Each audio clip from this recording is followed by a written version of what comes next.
Hello, welcome back. So have you ever wondered how to train your chickens to get them to do exactly what you want them to do? Well, keep watching because I'm going to teach you my #1 trick.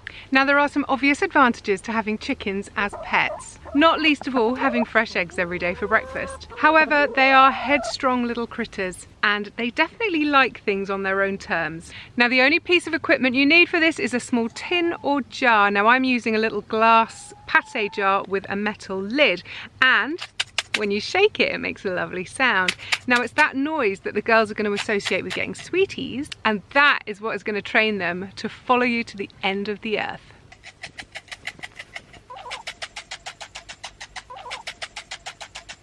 Now, I'm using a poultry corn mix, but anything that rattles that the chickens really love eating will work. As the birds are eating their treats, you need to be shaking the tin because you really want them to associate that sound with getting treats, and eventually they'll associate you with getting treats, and then eventually they'll do whatever you want them to.